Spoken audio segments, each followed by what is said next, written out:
Pour la question 2, on dit à la fin, à la date t égale à 1 seconde, une moto se déplaçant sur la même droite à la vitesse constante Vx' égale à 20 mètres par seconde passe par le point M' d'abscisse x' égale à moins 5 mètres. Pendant toute la durée du mouvement fixé à 20 secondes, la moto va d'abord dépasser l'automobile, ensuite l'automobile va rattraper la moto.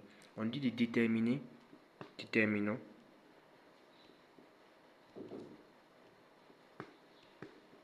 deux points, petit a, l'équation horaire du mouvement de la moto.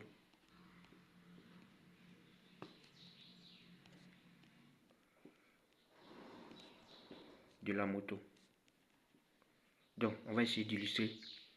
Nous avons la trajectoire qui est là. La moto quitte ici à x'. C'est toujours le début du mouvement, c'est moins 5 mètres. Ça peut ne pas être 0. Vous voyez que ce n'est pas 0. Et à t égale à 1 seconde que la moto quitte. Donc, les dates initiales, c'est 1 seconde. L'abscisse initiale, c'est moins 5 mètres. Donc, comme la vitesse reste constante, alors l'équation horaire du mouvement de la moto là s'écrit sous cette forme x de t, ça fait Vx', facteur de t moins grand t, qui est la date initiale, plus x' qui est l'abscisse initiale du mouvement. En fait, l'abscisse initiale n'est pas forcément égale à 0. Ça peut être différent de 0. Dans notre cas, c'est moins 5.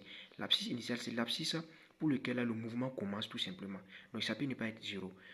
Donc, x de t, Vx' là, ça fait 20, facteur de t moins 1. Ça peut ne pas être 0 également, moins 5. Donc, ce qu'il faut retenir, c'est que les dates initiales et les abscisses initiales là, peuvent être différentes de 0. Par exemple, ici, nous voyons que l'abscisse initiale, c'est moins 5 mètres. La date initiale, là, c'est 1 seconde.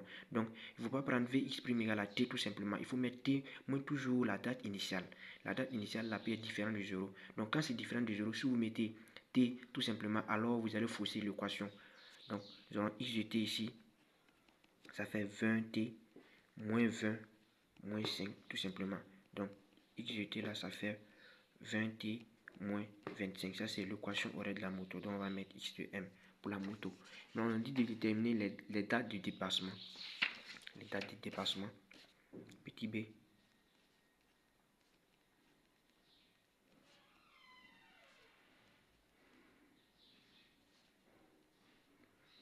Donc, ce qu'il faut savoir, c'est qu'en physique, quand on parle de dépassement, c'est le temps pour lequel là, les équations horaires là, sont les mêmes. C'est-à-dire que la moto et l'automobile sont au même point.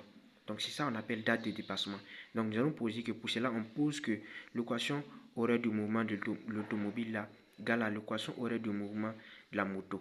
Donc, on aura t au carré plus 50 là, ça fait 20t moins les 25. Et on va résoudre cette équation pour tirer les datas de dépassement. Donc, t au carré plus 50 moins 20t plus 25 égale à 0. Donc, t au carré moins 20t plus 75 égale à 0. On va calculer delta. Ça fait 400 moins 4 fois 75. On va trouver delta égale à 100. Racine de delta est donc égale à 10. On va tirer T1, ça fait moins B qui est 20. Moins racine de delta sur 2. T2, ça fait moins B plus racine de delta sur 2. On va trouver T1, ça fait 20 moins 10, ça fait 10 sur 2, ça fait 5 secondes. T2, ça fait 30 sur 2 qui fait 5 secondes. Donc, ce sont les dates de dépassement. Quand on parle de dépassement, ne voyez pas les dépassements comme dans la vie réelle. Dépassement, tout simplement, c'est le moment où les abscisses, les équations horaires là sont les mêmes. Donc, vous posez l'égalité et vous tirez T. C'est ça qu'on appelle date de dépassement, tout simplement. Donc, petit, si on dit maintenant de calculer les abscisses de dépassement. Les abscisses de dépassement. Donc, pour cela, on va prendre l'équation horaire de n'importe quel mobile. On peut prendre pour l'automobile ou pour la moto. Donc, comme pour la moto, là, c'est simple, on va prendre pour la moto. XGT là, ça fait 20t moins 25. On va remplacer chaque t pour voir les abscisses de dépassement. Donc, pour AT est égal à 5 secondes là, on a X de 5 là, ça fait 20 fois 5 moins 25. Donc, on aura X de 5.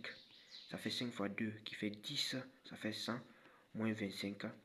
On a x de 5 égale à 75 mètres. Ça, c'est la première l'abscisse numéro 1 de dépassement. Donc, à T2 maintenant, égale à 15 secondes également. On va calculer pour ça.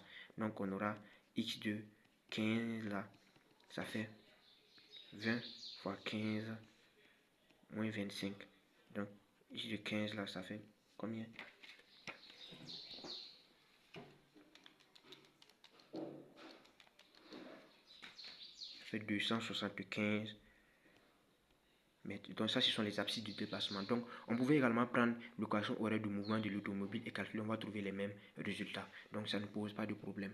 Donc, pour la question D, on dit calculer la vitesse de l'automobile au moment où elle rattrape la moto. Vitesse de l'automobile au moment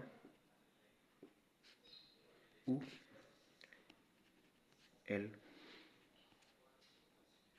rattrape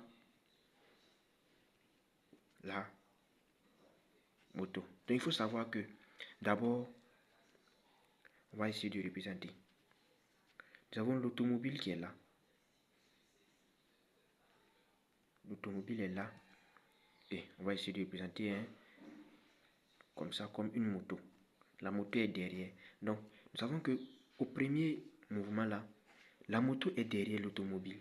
Donc, lorsque la moto rattrape l'automobile, c'est à t égale à 5 secondes, puisqu'on a calculé les dates de dépassement.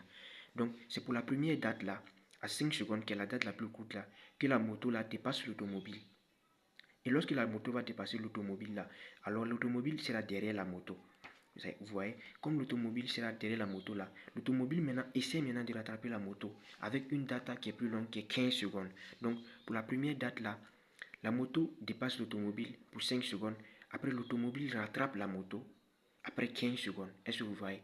Donc, pour calculer la vitesse de l'automobile au moment où elle rattrape la moto, nous savons que l'équation horaire du mouvement de l'automobile, c'est I de t égale à t au carré plus 50. Donc, la vitesse, c'est la dérivée. V de t, c'est dérivée de la position par rapport au temps.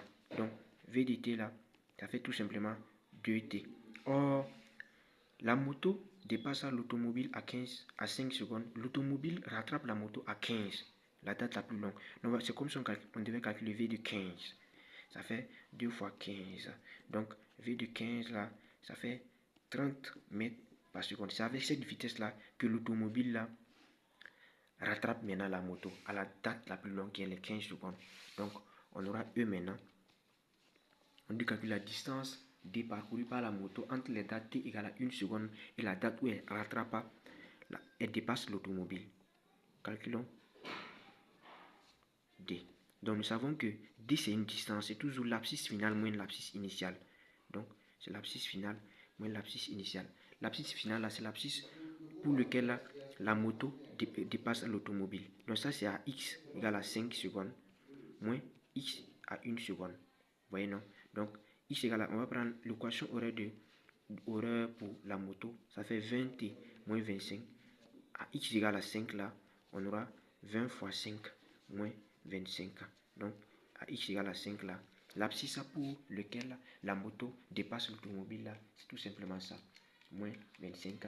On va faire tout simplement 75 mètres. Et à 1 seconde là, nous savons qu'à grand T égale à 1 seconde là, l'automobile était à moins 5 mètres. Donc, c'est moins 5 mètres. Donc, D là, c'est toujours l'abscisse finale moins l'abscisse initiale. On va prendre 75 moins, entre parenthèses, moins 5. Donc, on trouve D égale à 75 plus 5. Donc, la distance D là, ça fait 80 mètres. Donc, c'est cette distance que la moto là va parcourir pour dépasser la moto. Merci. Et n'hésitez pas à poser vos questions en commentaire pour des incompréhensions. À la prochaine.